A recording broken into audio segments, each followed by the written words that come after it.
দুই দেশের সম্পর্কটা যত ভালো হবে তত দু দেশের মানুষের পক্ষে এবং দক্ষিণ এশিয়ার মানুষের পক্ষেও সেটা ভালো হবে। আর এখন যিনি নতুন রাষ্ট্রপতি হয়েছেন বাংলাদেশ, তার সম্পর্কে একটা প্রচার করা হয় যে উনি ভারতপন্থী। ইউনূস সরকারের আমলে বা হাসিনা সরকারের আমলেও অভিযোগ উঠতো বাংলাদেশের সংখ্যালঘু হিন্দুদের উপর নির্যাতন। একদম এই যে নতুন রাষ্ট্রপতি বিএনপির সেই সংখ্যালঘু নিরাপত্তা এবং সংখ্যালঘুদের যে আস্থা নিশ্চিত ঘটনা হতে পারে।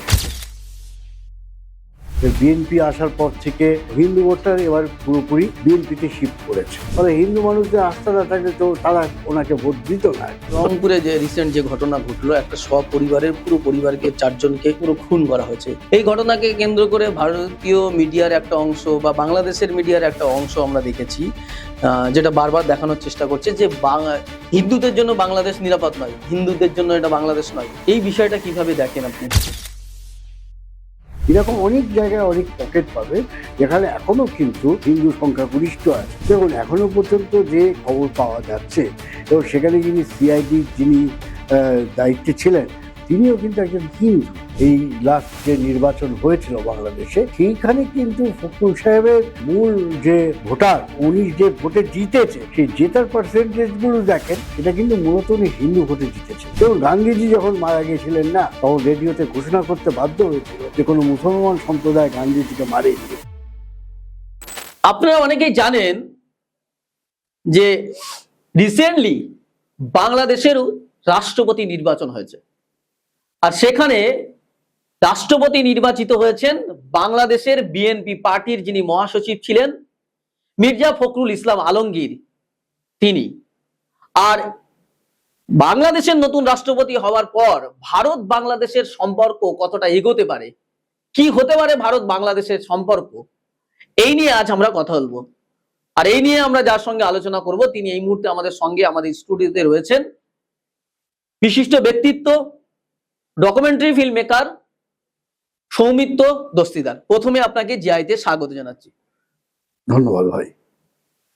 একটা বিষয় সবাই আমরা জানি, আপনার ফিল্মের সূত্র ধরে দেশ বিদেশে যাতায়াত, বিশেষ করে বাংলাদেশের সঙ্গে আপনার দীর্ঘদিনের একটা সুসম্পর্ক, যোগাযোগ। সেই জায়গায় দাঁড়িয়ে বাংলাদেশের যে নতুন রাষ্ট্রপতি নির্বাচিত হয়েছেন, সেই রাষ্ট্রপতি নির্বাচন হওয়ার পর ভারত এবং বাংলাদেশের যে সম্পর্কটা তলানিতে গেছিল, সেই সম্পর্কটা কতটা ফিরে আসতে বলে ভাবছেন? দেখুন, আমি সবসময় খুব ইতিবাচক ভাবতে ভালোবাসি। আপনি প্রথমেই যে প্রশ্নটা করলেন, তা আমি মনে করি যে কি হলে কি হতে পারে সেটা একটা দিক, কিন্তু আর একটা দিক হচ্ছে, আমার মনে হয় আগেও এটা বহু জায়গায় বলার চেষ্টা করেছি বা লেখার চেষ্টা করেছি, দুই দেশের সম্পর্কটা হচ্ছে যত ভালো হবে তত দু দেশের মানুষের পক্ষে এবং বলা যেতে পারে দক্ষিণ এশিয়ার মানুষের পক্ষেও সেটা ভালো হবে আর কি। এখন কতটা হতে পারে সেটা তো এই মুহূর্তে বলা খুব মুশকিল, কারণ এগুলো হচ্ছে তার পারস্পরিক নানা রকম জটিলতা, নানা রকম হিসেব নিকেশের পরে নির্ভর করে। এখন যিনি নতুন রাষ্ট্রপতি হয়েছেন বাংলাদেশের, যিনি নতুন রাষ্ট্রপতি হয়েছেন, তার সম্পর্কে বাংলাদেশে গেলে আপনি দেখবেন যে একটা স্তরে প্রচার করা হয় যে উনি ভারতপন্থী, এবং ঘরোয়াভাবে উনি অনেক জায়গায় কখনো ভারত বিরোধিতা করেছে বলে আজ অব্দি কেউ শোনেননি। ফলে আপাতমস্তক সজ্জন মানুষ, সংস্কৃতি মনস্ক মানুষ, এবং উনি সত্যি আমার মনে হয় যে ভারতের জনগণের সাথে অন্তত সম্পর্ক যাতে গভীর হয় সেই চেষ্টাটা উনি মন থেকেই করেন। আওয়ামী লীগ সরকার অর্থাৎ হাসিনা সরকার চলে যাবার পরে বাংলাদেশের যে সরকারটা ছিল, তারপরে নির্বাচিত সরকার যে এসছে বিএনপি, এই যে দীর্ঘ যে সময়কাল, এই সময়কালে ভারতের সঙ্গে বাংলাদেশের সম্পর্ক অনেকটাই তলানিতে গেছে। এবং নতুন আনুষ্ঠানিক নির্বাচিত যে সরকার এসছে বিএনপি সরকার, আসার পর থেকে অনেকে আশাবাদ করছেন, যেমন আপনিও আশাবাদী হচ্ছেন। সেক্ষেত্রে সেই আশার আলো কি মির্জা ফখরুল ইসলাম আলমগীর অনেকটা এগিয়ে নিয়ে যেতে পারে, আপনি কি মনে করেন? না, যদি রাষ্ট্রপতি যদি কোনো দেশের মুখ হন তাহলে সেক্ষেত্রে আমি অবশ্যই ইতিবাচক বলবো, কিন্তু যেটা আপনাকে বললাম, যেহেতু এর পেছনে অনেক রকম ইফস অ্যান্ড বাটসের মধ্যে দিয়ে প্রত্যেকটা দেশকে যেতে হয়, এবং এখন আমরাও এমন একটা স্পর্শকাতর সময়ে থাকছি কিংবা বাস করছি। ফলে এক্ষুনি যে শেখ হাসিনার কথা আপনি বললেন, যে শেখ হাসিনার আমলে যে পরিস্থিতিটা হয়তো ছিল দুদেশের পক্ষে, সেইটা এক্ষুনি ফিরবে বলে আমার অন্তত মনে হয় না।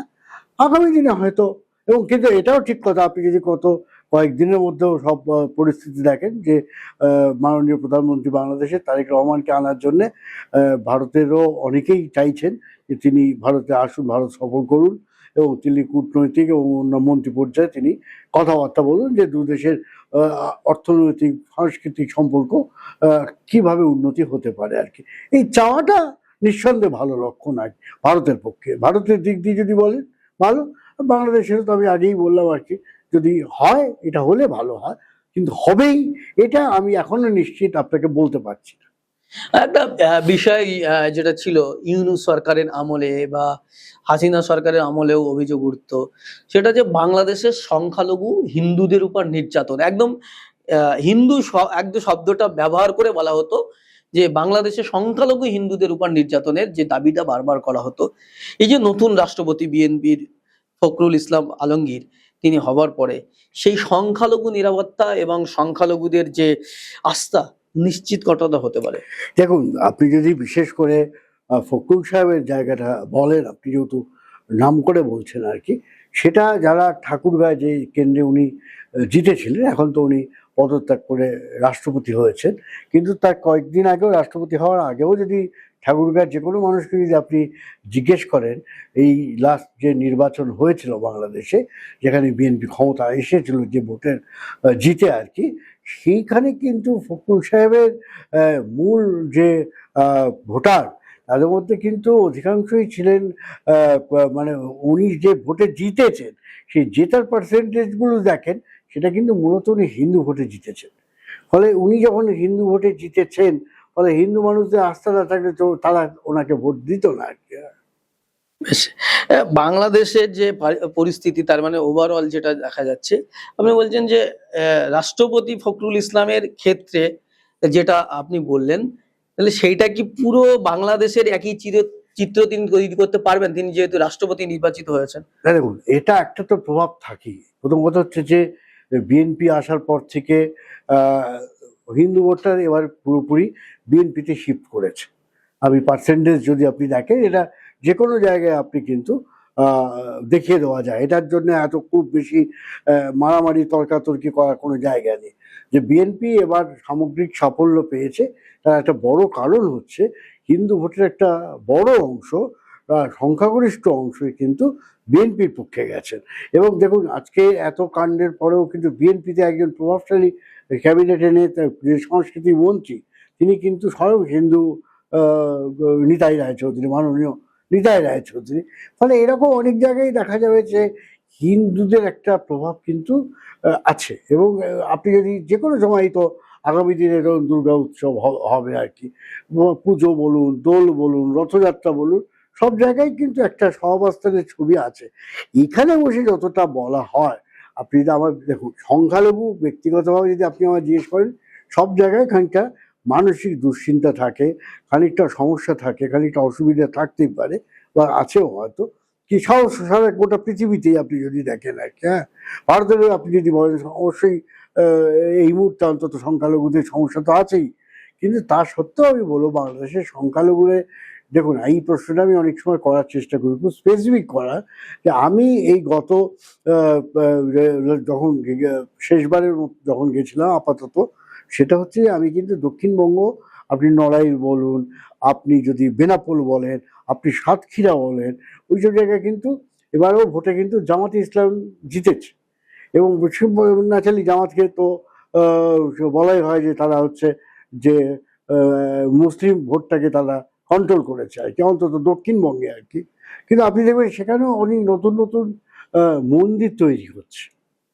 এখন আমি এটা নিজের কাছেও প্রশ্ন আমার, ধরুন আজকে যদি খুব তারা ডিস্টার্ব থাকতো, তাহলে কি কয়েক লক্ষ, কয়েক কোটি টাকা দিয়ে নতুন করে কেউ মন্দির বা বাড়িঘর নির্মাণ করতে পারে? ফলে এইটা যত বাড়ি এখানে বলা হয়, এটা একটা রাজনৈতিক প্রচারণা, অনেক ক্ষেত্রে এটা হয়, সেটা ভোট ব্যাংকের কথা ভেবে হয়তো অনেকে করেন, এখানেও অনেক মিডিয়া চিৎকার চেঁচামেচি করেন। এটার সাথে বাস্তবে যে গেল রব যেটা আপনি বলতে চাইছেন বা ভাবছেন হয়তো, সেরকম অবস্থাটা কিন্তু নেই। একটা রংপুরে যে রিসেন্ট যে ঘটনা ঘটলো, একটা সপরিবারের পুরো পরিবারকে 4 জনকে সদস্যকে পুরো খুন করা হয়েছে। এই ঘটনাকে কেন্দ্র করে ভারতীয় মিডিয়ার একটা অংশ বা বাংলাদেশের মিডিয়ার একটা অংশ আমরা দেখেছি, যেটা বারবার দেখানোর চেষ্টা করছে যে হিন্দুদের জন্য বাংলাদেশ নিরাপদ নয়, হিন্দুদের জন্য এটা বাংলাদেশ নয়।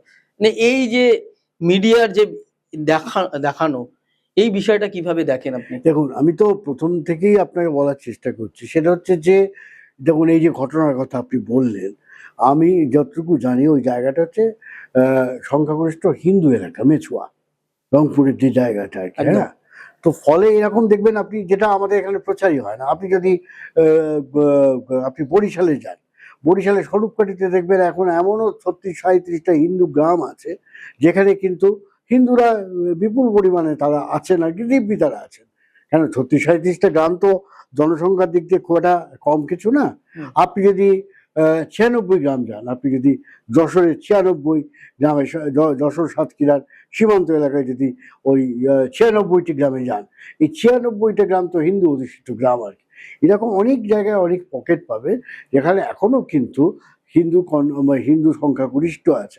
আপনি যদি সিলেটের বেশ কিছু জায়গায় যান, আপনি দেখবেন মণিপুররা, সিলেট শহরে দেখবেন মণিপুরি হিন্দুরা অন্তত সংখ্যায় তারা 40-50 হাজার। আমি বলতে চাইছি, যেখানে যেখানে একটা বড় অংশ তারা হিন্দুরা আছে, সেই জায়গায় দাঁড়িয়ে কিন্তু তাদের মধ্যে কিন্তু যে ভয়ভীতিটা অন্য সংখ্যালঘুদের ক্ষেত্রে থাকে, সেইটা কিন্তু তাদের নেই। আর দ্বিতীয় যেটা আপনি বললেন, মেছুয়ার প্রসঙ্গ, যেটা আমি রংপুর আপনি স্পেসিফিক মেনশন করলেন, দেখুন এখনো পর্যন্ত যে খবর পাওয়া যাচ্ছে, এবং সেখানে যিনি দায়িত্বে ছিলেন, তিনিও কিন্তু একজন হিন্দু। এখন তিনি বলছেন যে এটা একটা মাদকের কারণে হয়েছে। যেহেতু আমরা অনেক দূরে আছি, কিন্তু না জেনে যারা সব বলে যাচ্ছেন, হ্যাঁ, এইটা আমার মনে হয় সমীচীন নয়। দেখুন, গান্ধীজি যখন মারা গিয়েছিলেন না, আপনি যদি বাংলাদেশের প্রথম প্রধানমন্ত্রী তাজউদ্দিন আহমেদের ডায়েরিও দেখেন, এবং আপনি যদি আরও অনেক লোকের লেখালেখি পড়েন, দেখবেন যে তারা সবাই খুব আতঙ্কে ছিলেন যে কোন মুসলিম বোধহয় গান্ধীকে হত্যা করেছে। তখন রেডিওতে ঘোষণা করতে বাধ্য হয়েছিল যে কোনো মুসলমান সম্প্রদায় গান্ধীজিকে মারেননি। ফলে এইগুলো কেন, আর তখন এটা 48 সাল, আর আজকে আমরা কথা বলছি 26 সালে, প্রায় শেষের দিকে দাঁড়িয়ে আর কি। এখন প্রযুক্তি বলুন, সোশ্যাল মিডিয়া বলুন, তার একটা বিরাট উল্লম্ফন ঘটে গেছে। ফলে গুজব কিন্তু মানে হাওয়ার চেয়েও বেগে ছুটে বেড়ায়। আমার মনে হয়, যখন এটা খুবই দুর্ভাগ্যজনক ঘটনা তো বটেই, যে কোনো মানুষই ধর্মের জন্য যদি মারা গিয়ে থাকে আর কি, সেটা খুব দুঃখের, কিন্তু মারা গেছে এটা তো সত্যি কথা। ফলে আমি বলবো যে আপনার তদন্ত হওয়া উচিত আর কি, কিন্তু এখনো পর্যন্ত কিন্তু কোনো খবর নেই যে তাকে ওই কোট অ্যান্ড কোট জিহাদিরা তাকে খুন করেছে।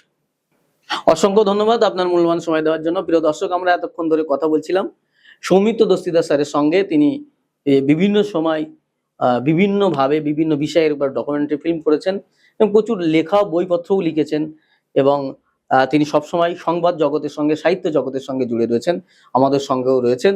ধন্যবাদ আপনাকে, আপনার অসংখ্য ধন্যবাদ। আপনাদের সবাইকে ধন্যবাদ যারা শুনেছেন, আপনি ইন্টারভিউ করেছেন।